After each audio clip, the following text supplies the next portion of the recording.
It is Wednesday night, and you know what that means. It is time for Wednesday Night Mayhem live on YouTube and StreamYard.com. Hello, everybody. It's Michael Fletcher alongside my good buddy Anthony Fleo. We are waiting the presence of Michael Bullock, and we are just going to dive right on in, guys. So, with that said, we started it off with NXT first fight of the night, Dakota Kai versus Ember Moon. Dakota Kai gets the win at 12 minutes and 59 seconds. Really good match.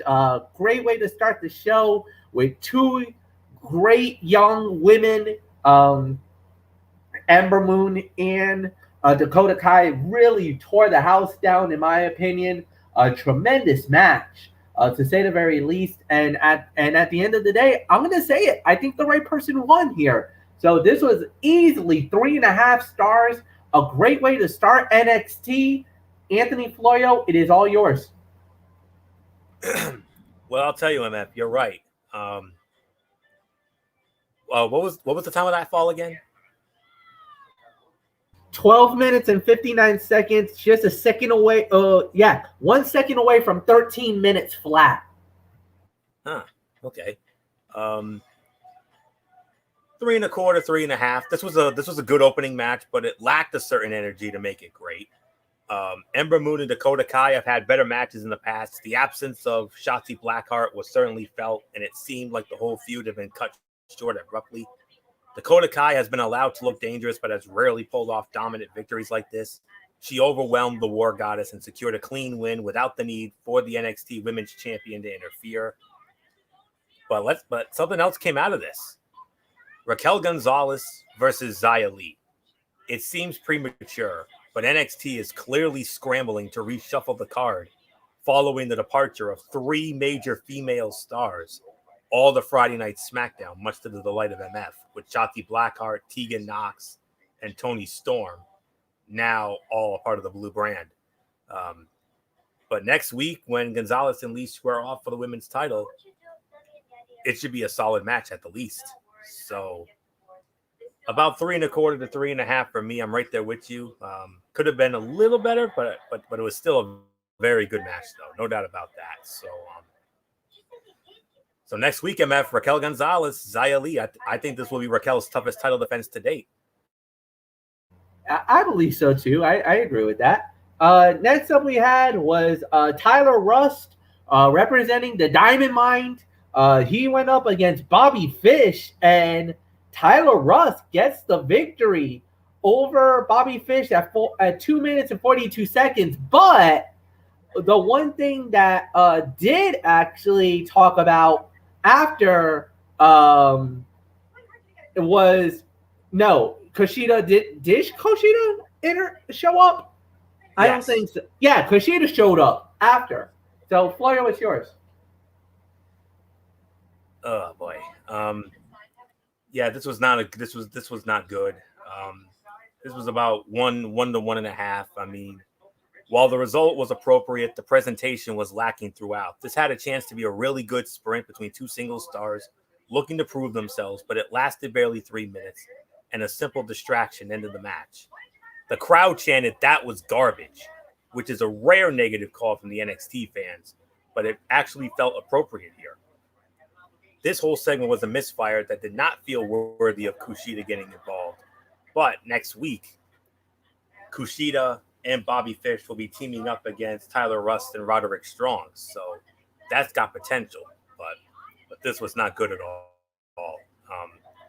Like I said, 1.5 at the absolute best. Very disappointing to me. So not much more to say. MF, Fish and Kushida against Strong and Rust, that could work.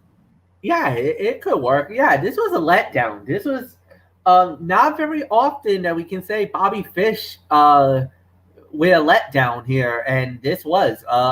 Tyler Rust is kind of relatively new, so he's got to kind of integrate himself in the NXT. Well, Bobby Fish is world renowned. I mean, everybody knows Bobby Fish. He's such a great body of work type wrestler. So for him to have a not so great match or anything like that, for him to have a match that was below standards is actually a shocker. That's not Bobby Fish at all, guys.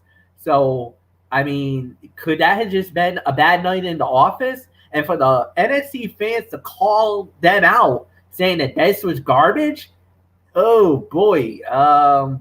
Yeah, whoever was that writer or whoever was that person that whoever was the producer of that segment, you're probably getting fired for this.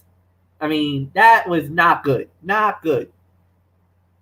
And it's NXT of all places. I understand if we get this in WWE. I understand if this happens on Monday Night Raw or on SmackDown, because from time to time we get these misfires. We don't get a misfire on NXT. When there's a rarity, when something misfires on NXT, that's not good. That's problems. And it's a good thing Michael Bullock is not here right now, because you know he'd probably be laying in on his boys saying, come on, guys, this isn't Raw. This isn't SmackDown. We're better than this. We can't have this happen on our show.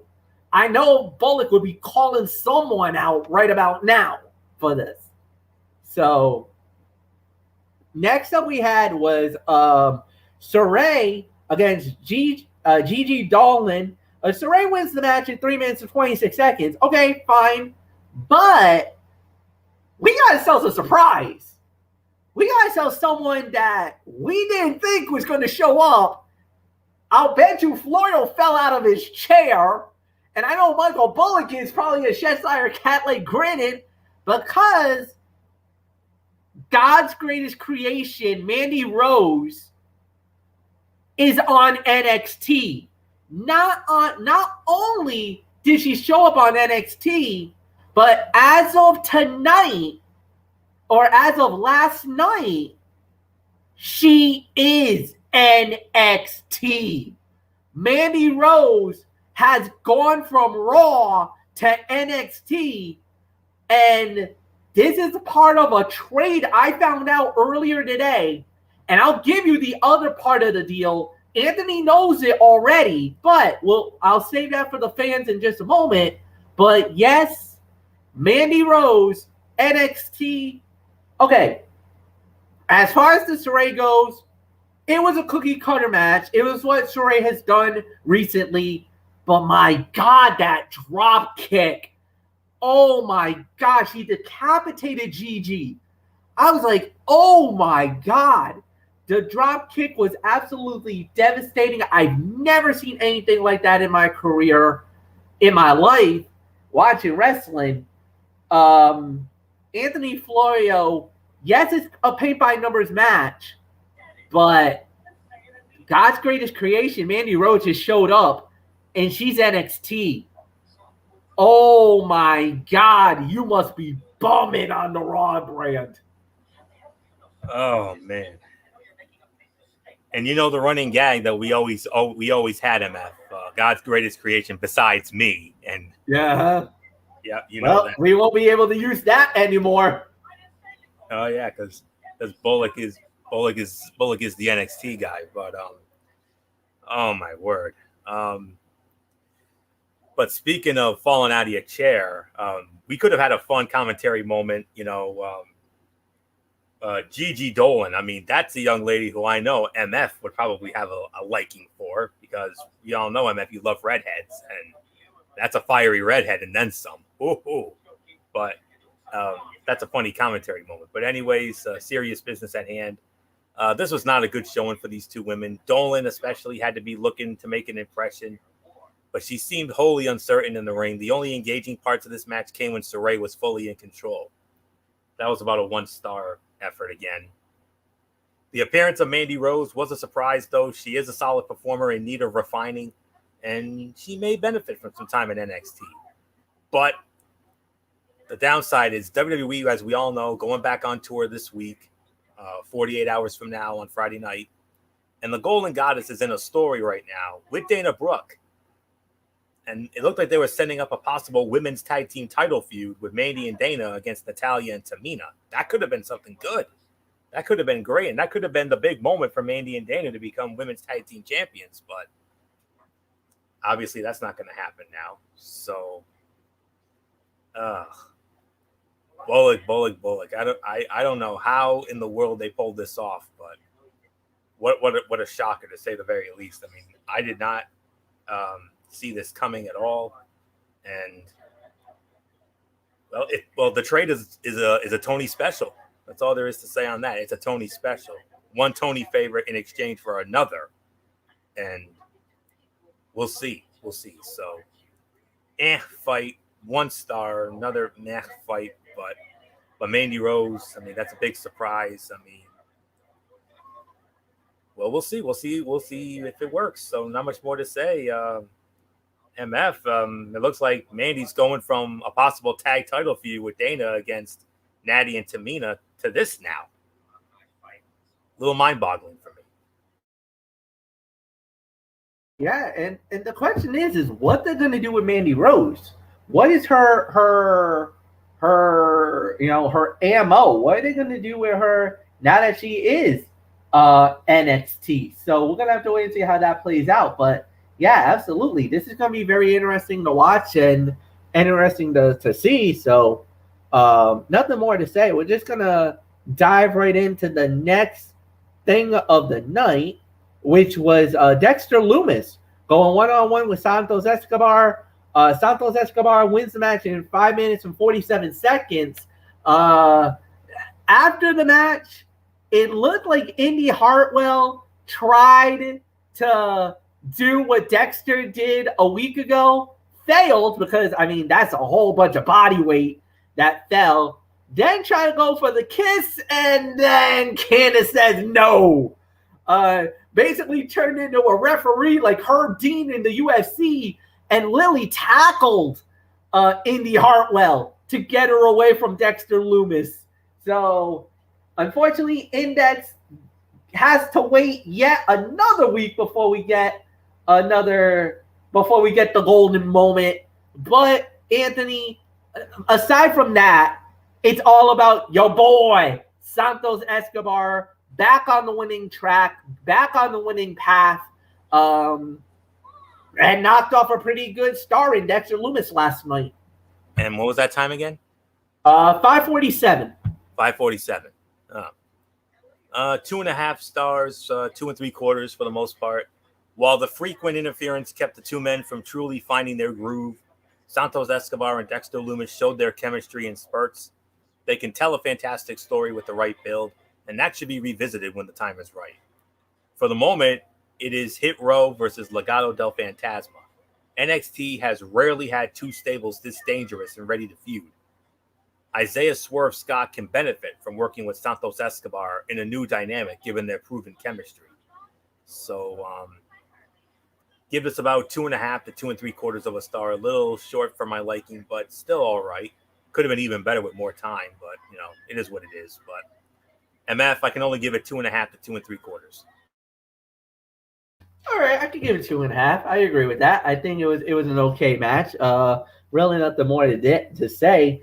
Next up, we had was the breakout tournament on the NXT breakout tournament, as it was Duke Hudson versus Ike Mangiano. Duke Hudson advances to the next round, winning the match. 4 minutes and 50 seconds. Solid match, pretty good fight, pretty good battle. I could give this another 2.5 stars. This was a what we call a fun little sprint. Both men later on the line did it pretty well, pretty good job, and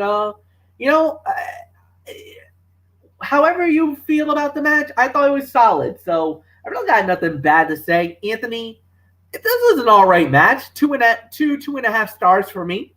Your thoughts?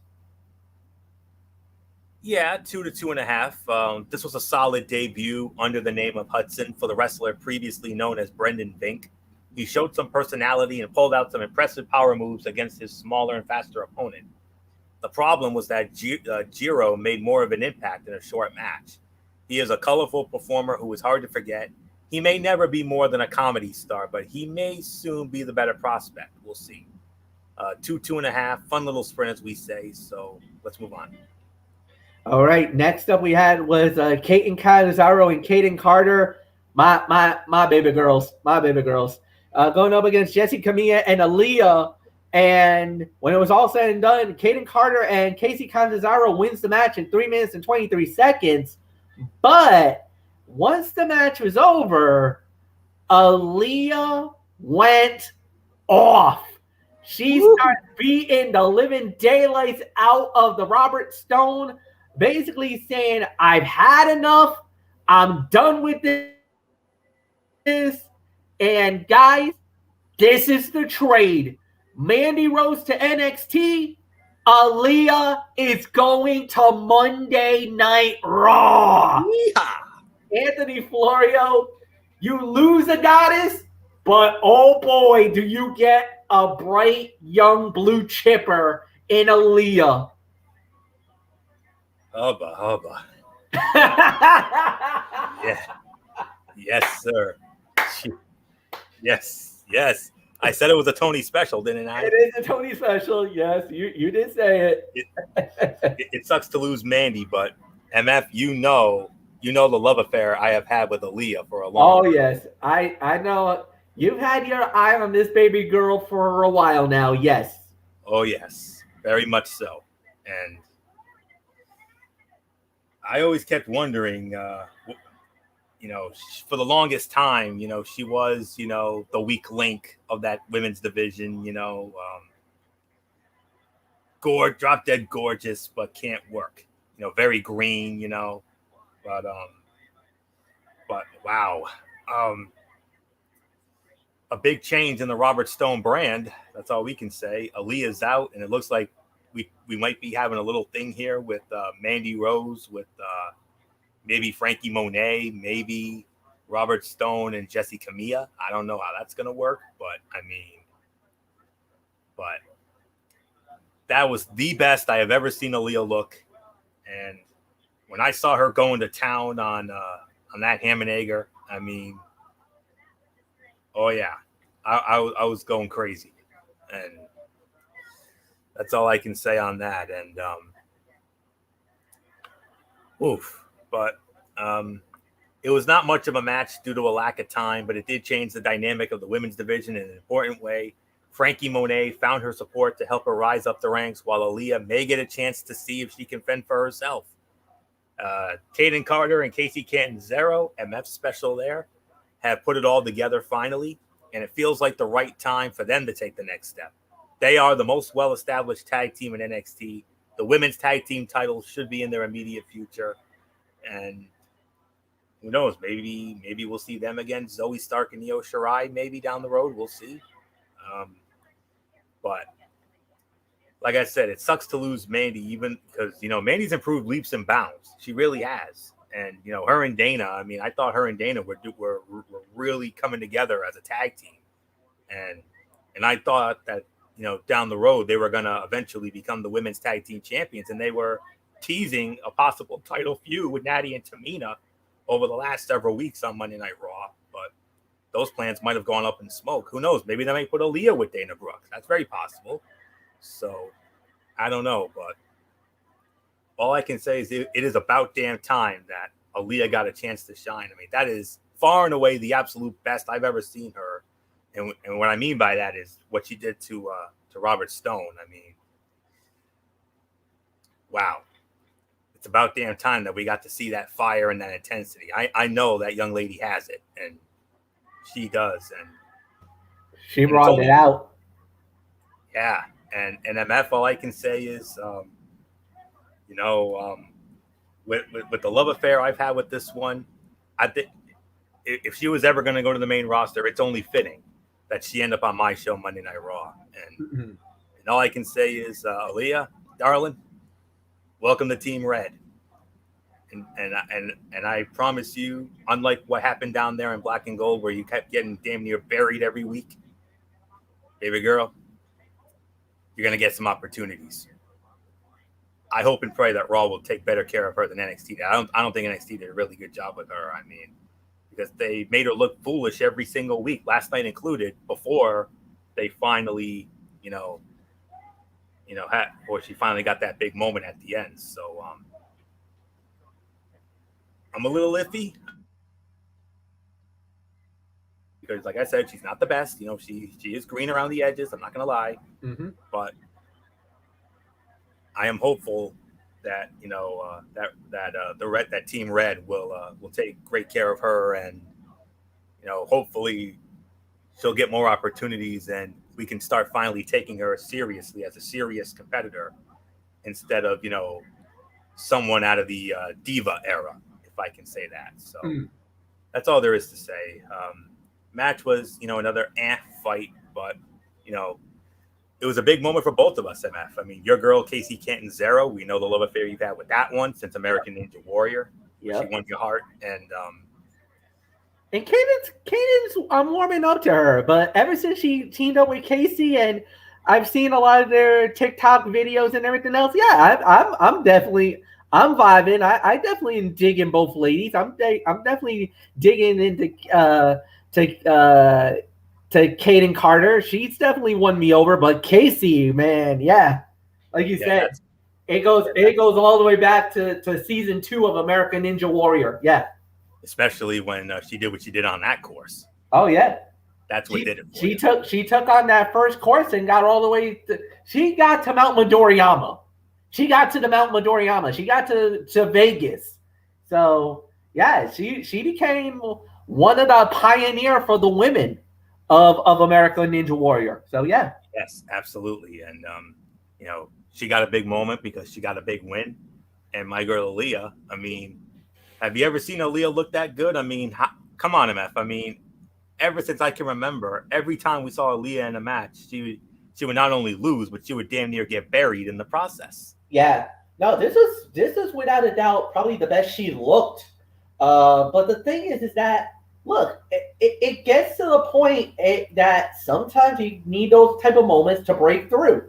And maybe this was her way of breaking away from the Robert Stone Warrior might be the best thing for her. But now we got to see. I think it is the best thing for her. But now we got to see how it transpires because you're going to Monday Night Raw. And you know the talent on Raw. I mean, oh Lord, Rhea Ripley. You got the Raw Women's Champion Rhea Ripley. You've got the Queen Charlotte Flair. Asuka. Oh my gosh. Alexa Bliss. Naomi. Nikki Ash. Naomi. Nia Jax. Shayna Baszler. So I mean, good luck, baby girl. It's all I'm gonna say. Because She's gonna start at the bottom. They're gonna start her at the bottom, no doubt. Oh yeah. I mean, once she gets there, maybe we could see her Monday night in Dallas. You never know. Yeah, possible. I mean, just the message here is, I want to see this girl get an opportunity. I really do. Yeah. I was so sick and tired of her getting, tossed around like a damn Cabbage Patch doll every time she was out there. I mean, they buried her. She was, at the rate she was going, it was almost like she was going to break Kurt Hawkins' losing record, for God's sakes. Yeah. That's how bad it was. The one question I'm going to have now is also Frankie Monet. Yes. That's a wild card now. And if you're the Robert Stone brand, you got yourself a viable, legitimate star now on your camp. So yeah. And what about Mandy? What if they got her too? And if they got Mandy Rose, oh my goodness! Now that may be the best that brand's ever looked. Oh yeah, Robert Stone. They'll finally have a winner. Robert Stone, you can't screw this up. There's no way you can screw this up. Frankie Monet. Frankie Monet. His career, man. Yeah, but dude. Frankie Monet, Mandy Rose. I mean, we know Frankie Monet. We know the body of work of her. Like, oh yes, Impact champion, longest champion in the history of Impact Wrestling. Longest champion in AAA. The reigning champions. 720 days. As the women's champion for and Triple A. And we'll be addressing another long title reign later on when we talk about AEW. Yeah. So I mean, my God, it's all I can say. You're talking legendary now, legendary. So really nothing more to say. But yeah, Robert Stone brand definitely they might have lost a member, but if they gained two new ones, um, she is she could end up being a winner. Oh yeah, So and the brand in general might be finally a winner after looking stupid all those weeks, and after every time we would talk about an Aaliyah match, including this one, the two words that come to mind: delicious squash. And I just hope that those days are over for her, and Monday Night Raw will take better care of her, and they won't bury her like NXT did. Sorry. yeah, yeah. All right. So with that Don't said, screw we it up, just Raw. Don't screw it up. Let's go. yeah. The memo is out, guys. The memo is out. All right. So with that said, let's move right on along. We're at the main event now. Karrion Kross versus Johnny Gargano for the NXT title. Karrion Kross wins the match in 12 minutes and 47 seconds. Fight of the night. Excellent main event. Good match. 3.5 stars for me. Great battle. Great fight. I was surprised that Gargano hung as long as he did. Definitely great testament to Johnny Gargano. Excellent main event. Anthony Florio, it's yours. Yeah, 3.5 to 3 3/4 of a star. This was the fight of the night. This started hot as expected, and it only got better. Johnny Gargano was an absolute pro who has proved he can have a great match with anyone. What he managed here was to give Karrion Kross his best match in NXT to date. No one has ever looked this smooth working off the champion, and it did not take anything from the steady physicality and storytelling. Johnny Wrestling never truly had a chance, but he made the fans believe it all the same when he landed the one final beat. Kross looked dominant without it being a squash, and NXT also set the stage for his next challenger. Kross versus Samoa Joe seems inevitable at this point. It should be and will be special. And MF, after what we saw Karrion Kross do to your boy Samoa Joe at the end of this thing, can you imagine, MF? Can you imagine? We've been wanting to see it since Joe came back. And if they clear him, God willing, if they clear him, MF, think about it. Karrion Kross and Samoa Joe. Can you say be a man hoss fight, anyone? Be a man hoss fight? It would be. That's a main event anywhere in the country. Yeah. Takeover. Anywhere in the world. Takeover worthy. Yeah. It would. I heard a rumor about possibly them doing a takeover the night after SummerSlam, and if that's true, book this match for it. That's all I can say. We want to see it, but the big question is Joe's health. Can he go? I hope he can. Well, if they're pushing this, I think that might mean that they might have given Joe the clearance for the fight. Because why would they do a physical provoking attack like Karrion Kross did to Samoa Joe if Joe is not actually healthy enough to do it? I think they're setting it up for Joe versus Kross, and I think Joe could be the next champion.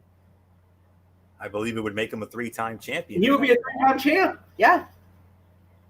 We'd love to see it. I mean, can you imagine that, MF? I mean, that's got Be a Man Hoss fight written all over it. Mm-hmm. So that's all there is to say for that for me. So with that, I'm going to give it 3.5 to 3 3/4 of a star. It was indeed the fight of the night by a mile, no doubt about that. So with that, I'll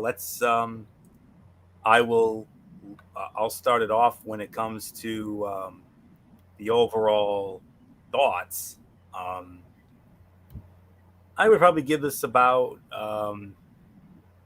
a 7.5 to 8 out of 10. I mean, it's a good example of a show where the sum is greater than the total of the individual parts. The main event was the best match on the show, but they had a nice collection of matches throughout. The funny Cameron Grimes and LA Knight stuff and setting things up for the future. The show also flew by, and it was one of the best NXTs in a good while. It was well put together. and a rather entertaining show. And that's all I can say on that. And some of the matches could have been better, yes, but based on the storyline progression and everything else, um, I think 7.5 to 8. I mean, if I'm overscoring it, I mean, I know I might be overrating this a bit, but still, I mean, like I said, some of the matches could have been better, but based on the overall presentation and everything else, I was good with everything. It was a newsworthy show on top of it, with the Aaliyah stuff and Mandy Rose coming in and everything else. So 7.5, teetering on 8 for me. So MF, let's get your thoughts, and then we'll go into AEW, including that long title reign we'll address. Yeah, no, I'll go 7.5. I thought it was a solid show, no doubt about it. I thought the body of work of everybody involved was excellent. I don't think there was anything bad. I think it could have been better in certain areas. I totally agree with that. Some matches could have been longer, some matches could have been better, but at the end of the day, I thought they got the right outcome. So yeah, 7.5 for me. And now we're off to AEW, and we started off with AEW Dynamite. That was from, excuse me, it was from Cedar Park, Texas, at the HEB Center. And the first fight of the night was the IWGP United States Heavyweight Title on the line. Jon Moxley versus Carl Anderson. Moxley wins the match at 11 minutes and 12 seconds. Moxley successfully defends the title yet again.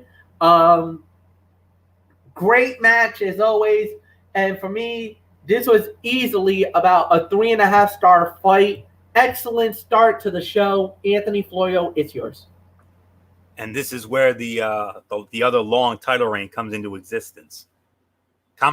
Excalibur on commentary noted that I believe he said that Jon Moxley, as of right now, is on day number 557 as the IWGP United States Heavyweight Championship.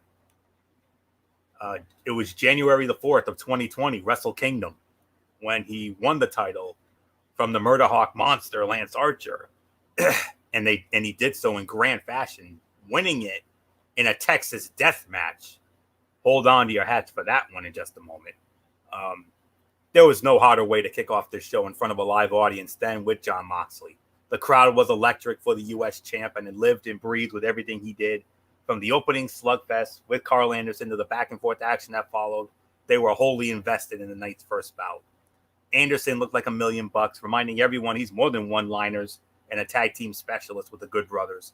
He is a talented wrestler with in-ring experience from around the world, and he hung in there with one of the most decorated stars in AEW. He was a revelation for fans who may not be familiar with his in-ring exploits prior to WWE and Impact Wrestling. Moxley winning was the right call. And ladies and gentlemen, next Wednesday night is part of night 2 of Fyter Fest. Now, MF, I know you saw the first match. I know you did.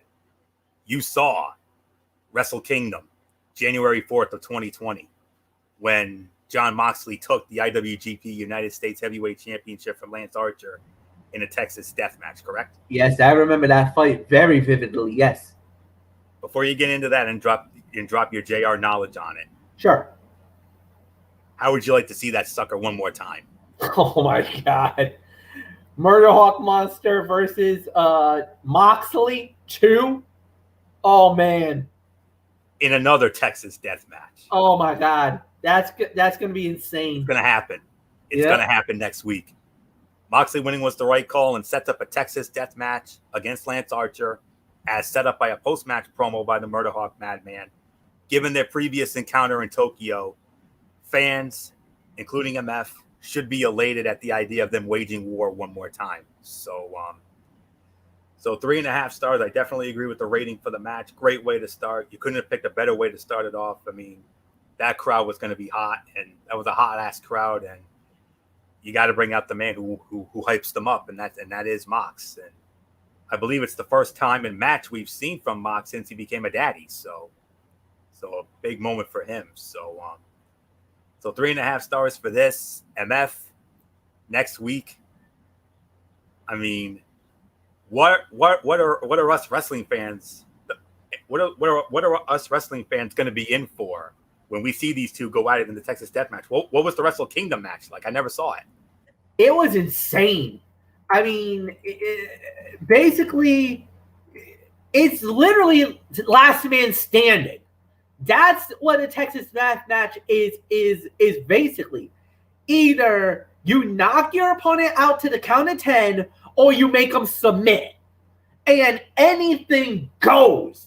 There is no disqualifications. There are no countouts, no pinfalls. Either you knock your opponent so senseless that they can't answer the count of 10, or you make them tap out or surrender. That's what a Texas Death Match is all about. And these two guys absolutely tore the house down. It was 14 minutes and 26 seconds as Jon Moxley won the IWGP United States Heavyweight title. And yeah, if you're about to go through that again, oh my God, batten down the hatches. That's all I'm going to say. Anything goes. And that's exactly the rules. So think of it as virtually last man standing with a little sprinkle of a submission element to the match. Anthony, that's exactly what a Texas Death Match is all about. That's the basically the Texas Death Match is WWE version of, and I'm gonna say it, take the last man standing of WWE and apply that times 10. Oh.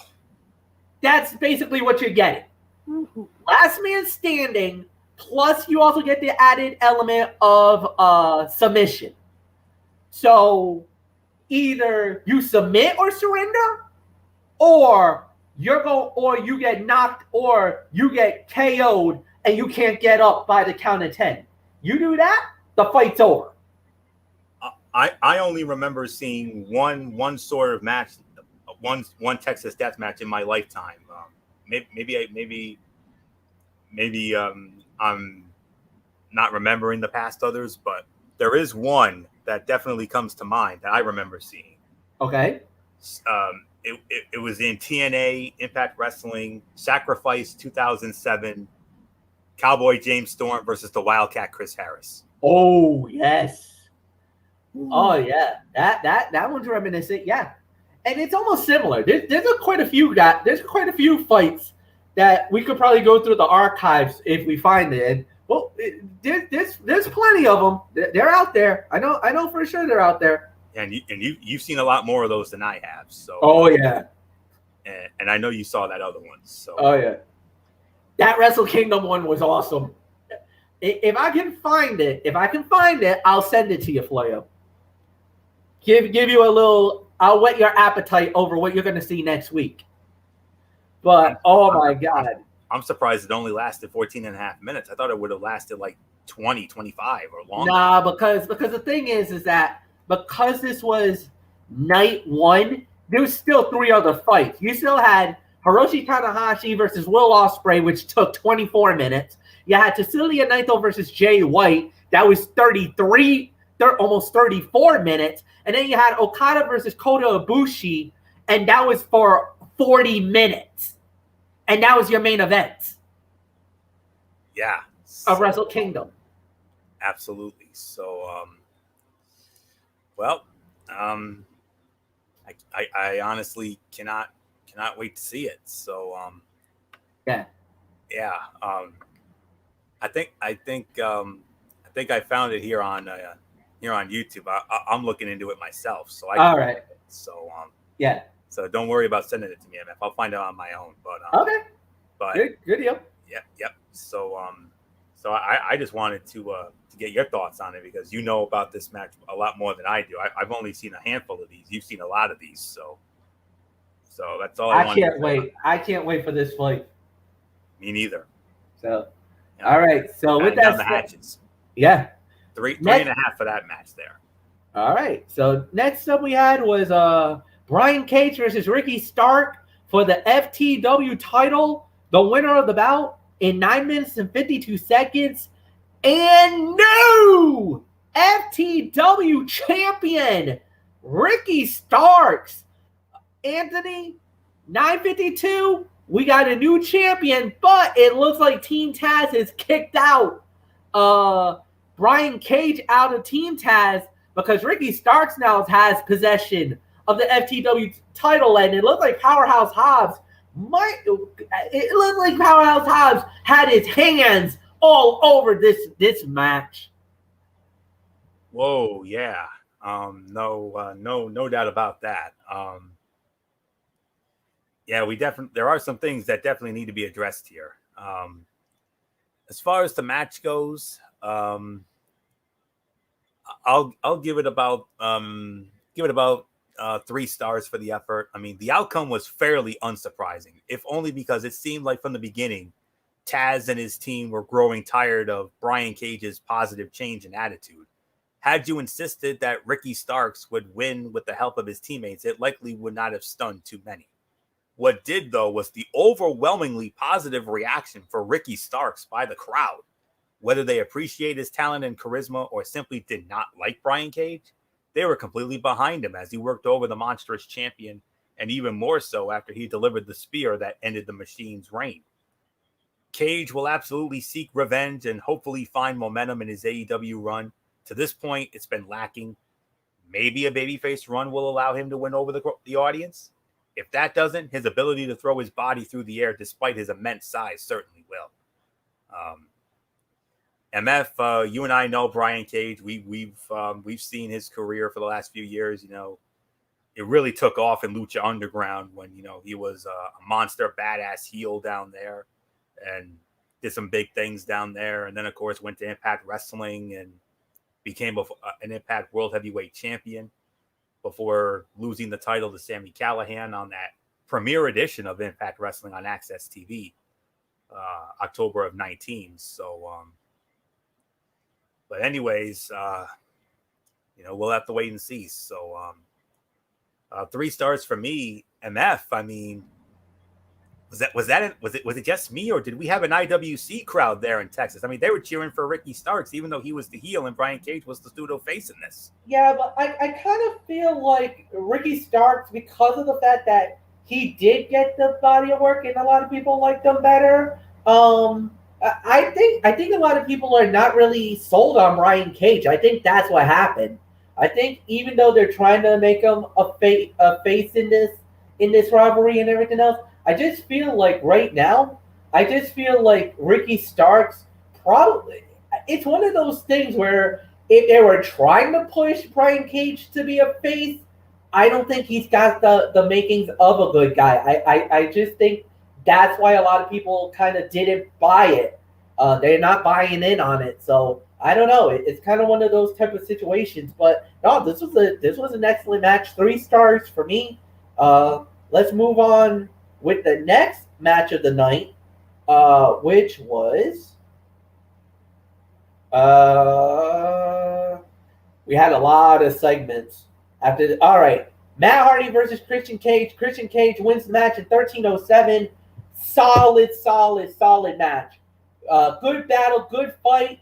I really got nothing bad to say. I thought this was a solid fight, to say the very least. So another 3.5 star match.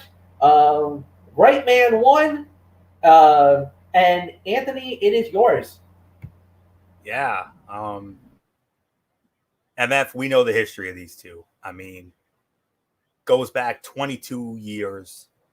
I mean, you remember Matt and Christian with their respective partners, Matt and Jeff, the Hardys, Edge and Christian, the legendary matches they had in the WWE. The rivalry really kicked into high with that legendary tag team ladder match, No Mercy, 1999, that $100,000 ladder match and the managerial services of Terry Reynolds. I mean, that's what really kicked that thing into high. And then the TLC matches with the Dudleys, and they had some great singles feuds too, and especially more so Jeff and Edge. But anyways, it was definitely great to see. I mean, you definitely. I'll be honest with you. It conjured up a lot of memories for me. It really did. Seeing those two together, I had a lot of flashbacks to the glory days of the Edge and Christian Hardy Boy rivalry, one of the greatest tag team rivalries in the history of the business. Christian Cage and Matt Hardy can have a solid wrestling match in their sleep. They have wrestled each other so often over the last 2 decades that their chemistry is never in doubt. With that said, the finish was a little lacking. I mean, Cage was completely unconscious while selling Hardy's submission finisher, only to pop back up like nothing happened and beat the referee's count. From there, he hit the finish out of nowhere and picked up the win, essentially shrugging off any effects from the leech and killing that particular finisher dead. What was most interesting about all of this was the look on Jungle Boy's face when his tag team partner, Luchasaurus, hoisted Christian Cage up onto his shoulders, a gesture typically reserved for young Jack Perry. Could this be the first hint that there's some animosity, jealousy, or frustration between Jungle Boy and Captain Charisma? That's a story that bears watching and one that could mean big things for the former. And really all there is to say on this. 3.25 to 3.5 stars, though, for the match. I mean, the finish was a little rushed. That's my only criticism. But MF, I mean, another great match to add to the legacy that is Edge and Christian and the Hardys. I mean, we'll never forget that rivalry for as long as we live. So 3.25, 3.5, and MF. Watching these two tonight, it kind of had the feel of like 1999, 2000, and so forth. Yeah, no doubt about it. I gotta cut for a moment. We gotta sell the great game in the NBA Finals. Game 4 right now, 103-99. The Milwaukee Bucks are closing in on tying the NBA Finals. It's not over yet. There's still some time left, but it is tight in Milwaukee right now. 103-99, 23.2 seconds left in the game. And Milwaukee is up by 4. They just called a timeout. And like you said, Anthony, this was a great match. This was a great battle. 3.5 star. Actually, I stand corrected. 27.2 left in the game. So Milwaukee just needs to try to close out the final 27-2. Not only that, because they were trailing in the game and got a come from behind win, free tacos for everybody.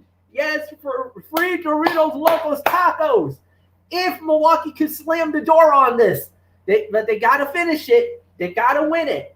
They were trailing at the time that this happened, so it's not over yet. So they just got to hold on. So we got to keep a close eye on the game. It is a 2-possession game, right? It's a 2-possession game right now. With 20.8 left, Milwaukee going to the free throw line as Devin Booker missed a shot. And then Chris Middleton's now got to shoot 2 free throws to try to ice this game. Milwaukee closing in on not only a victory that will tie the NBA Finals at 2-2, but again, to go into my Matt Hardy gimmick, it's gonna be free tacos for everyone. Yeah. Wonderful. So there's really nothing more to say. If they slam the door, it looks like they will, because it's now 104. It will be 105 momentarily, 104.99.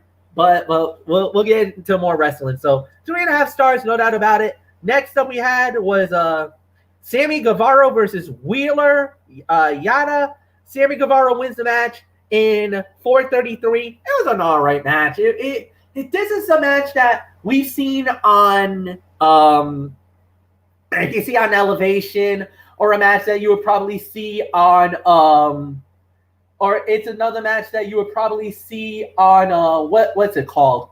Not Elevation, or Dark. You can see on Dark as well. There was really nothing special to the fight. It was okay. It was there. But again, there was really nothing magical about it. It was just Sammy Guevara getting a moment, getting a good match, and and he performed at such a good level. So nothing more to say. Anthony, it's yours Sammy looks good. But I felt like this was more like a darker elevation match. This really didn't have any reason to be on Dynamite tonight. No, not at all. But Sammy Guevara is one of the hottest competitors in all of AEW, and the crowd responded in kind.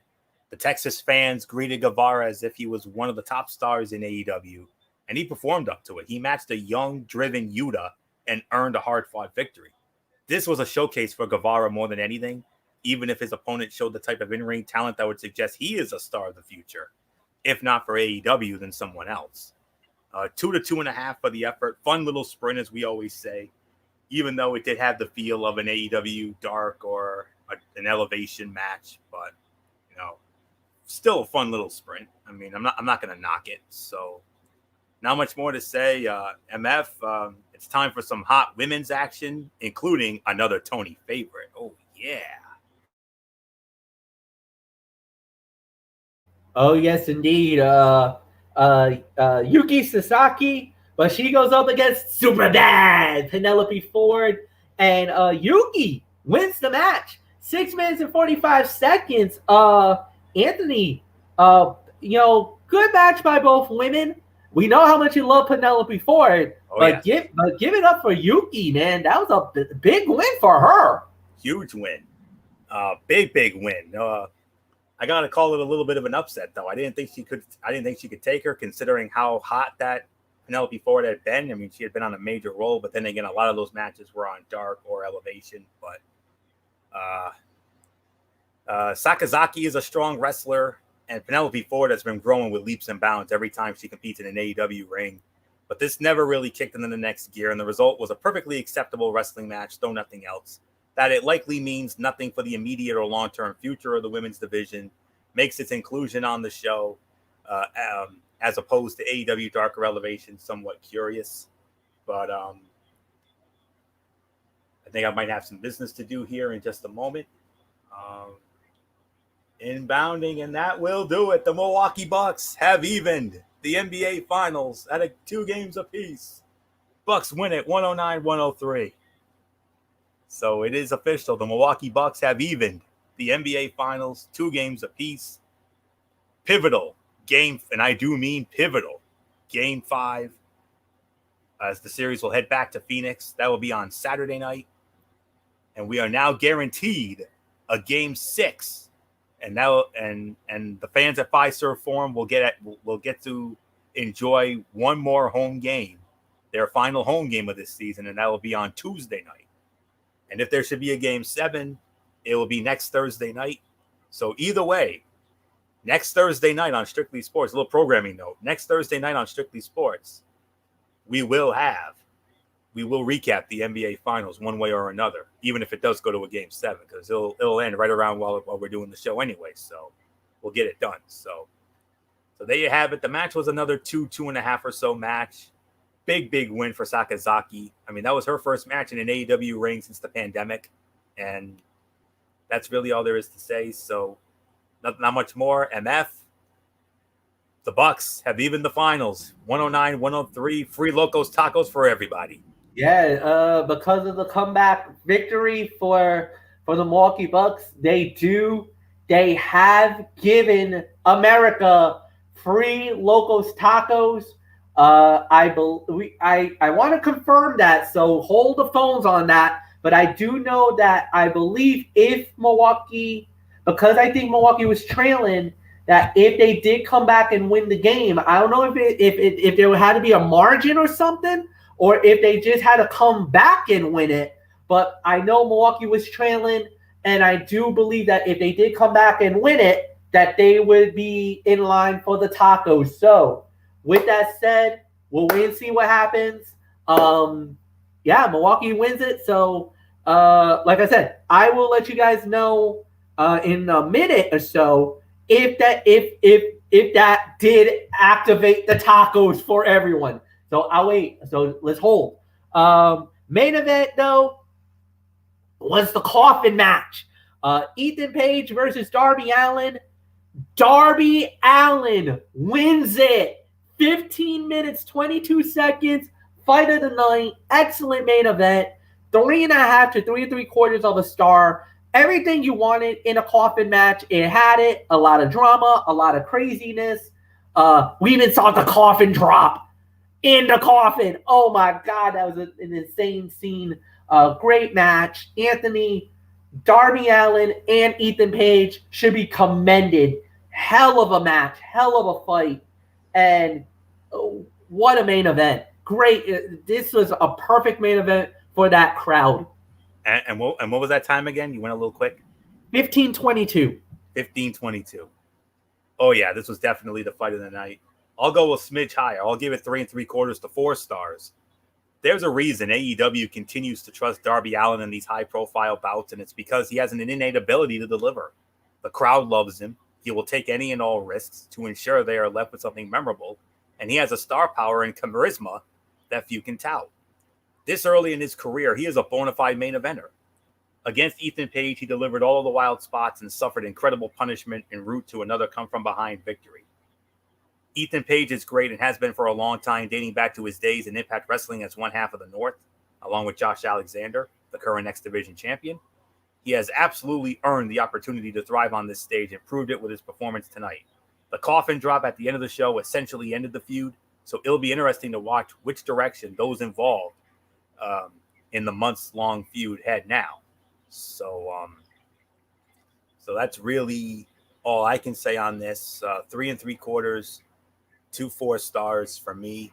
I 100% agree. This was the fight of the night, and that bump at the end, man. I mean, that's definitely a good OMF. Oh my God moment. So that's all there is to say on that. So with that, let's get into our overall thoughts on this night 1 edition of Fyter Fest. This was an 8 out of 10. No question about that. There's a couple of things. There were a couple of segments here that definitely stood out. We also had another couple of moments here. It's a rare occasion when an entire event flies by with tons of fun, even with match quality that was mostly somewhat average, and yet AEW did just that tonight. Not that anything within the middle of the ropes was bad, but the quality of the show as a whole was much better than the quality of each of its parts. I mean, everything had a reason, had an undeniable energy, had either a finite result or a reason to continue on. AEW is firing on all cylinders right now, and it's created an invigorating time every Wednesday. You add in a hot crowd who is just salivating and foaming at the mouth for this, and you get a 2-hour show that feels like 30 minutes. And I mean, what else is there to say? I mean, and like I said, there were also a couple of other segments that, I mean, there was one segment that really stood out to me. The segment with Adam Hangman Page, when he was being interviewed by Tony Schiavone and then got interrupted by Don Callis and the Elite. We got a huge match on the line.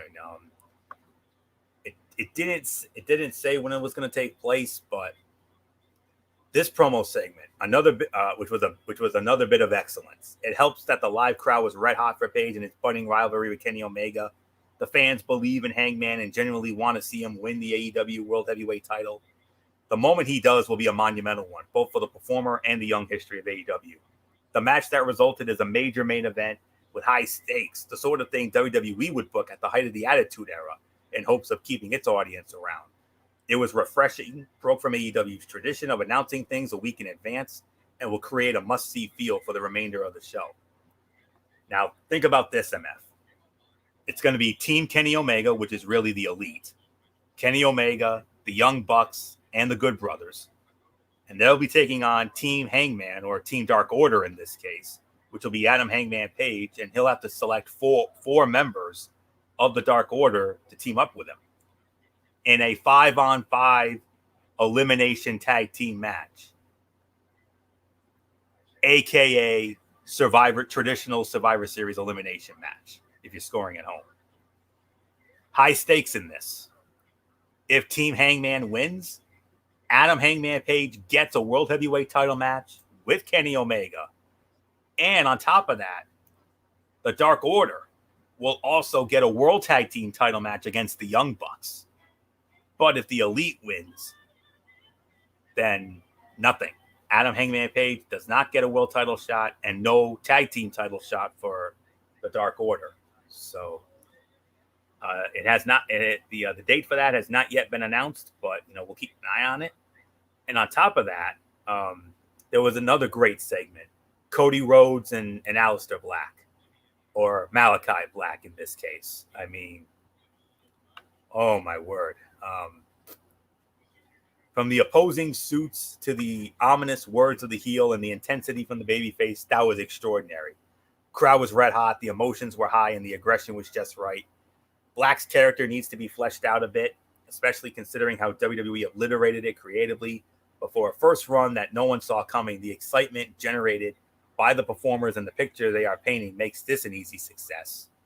And all I can say, MF, is get ready next week, because next week on night 2 of Fyter Fest, Jon Moxley, Lance Archer, the Texas Death Match for the IWGP United States Heavyweight Championship, Dr. Britt Baker to defend the women's title against Nyla Rose, Chris Jericho versus Shawn Spears. Shawn Spears can use a steel chair legally, Chris Jericho cannot, and we got Orange Cassidy squaring off against the Blade. So we got another loaded show next week. So get ready, Texas, for night 2 of Fyter Fest. You thought this was wild tonight? Wait till next week. So with all that being said, MF, I mean, huge things on the pipeline for AEW, and I am especially excited for that Team Elite versus Team Dark Order Survivor Series-like elimination match with all those stakes for the Hangman and Dark Order. Yeah, so no doubt about it. 8 out of 10, great show, great night. Really nothing more to add. So, Anthony Florio, come on in. Give us your rundown on what's on Strictly Sports tomorrow. Will do. Tomorrow night, 10:30, my channel, The Tone 25. We have another edition of Strictly Sports, and it's basically going to be a lot of recaps. We will recap what I consider a spoiler alert, and I know, and we'll see if MF agrees with me on this. Greatest home run derby you ever saw, MF? It definitely was for my money. I mean, oh my word. Home run derby, we will recap that. We will also recap the Major League Baseball All-Star Game. And we'll give MF a few minutes. I'm sure he's going to want to address what happened at UFC 264, especially in that main event. I know he might, if he wants to get into that, he can. But MF's going to have moments anyway, because MF, due to popular demand, the Big Three basketball. I mean, we know how much MF loves the Big Three basketball. He hyped it big time last week, and we're going to make that a staple of Strictly Sports each and every week going forward until the season is over and until we get to football season. So MF will address the first week of Big Three basketball. The season started last week. And then in our main event, we will close it out with our recap of the 2021 ESPY Awards. I didn't really like the show, but I thought the show was a little annoying at times. But it's not about the presentation of the show; it's about the winners. And we will announce the winners and talk about some of our standout winners from the ESPY Awards, including the WWE Moment ESPY. And all I can say is the winner of that, most deserving, to say the very least. I mean, there was no other way around it. So home run derby recap, Major League Baseball All-Star Game recap, a few minutes with MF about the Big Three. And if he wants to address anything else, feel free. And then we'll close it out with our recap of the ESPY Awards. So that's all tomorrow night, 10:30, Strictly Sports, Tone 25. Be there or be square. MF, Monsoon, take it home. All right, so for Anthony Florio, I'm Michael Fletcher saying so long, everybody. We'll see you tomorrow night. Goodbye.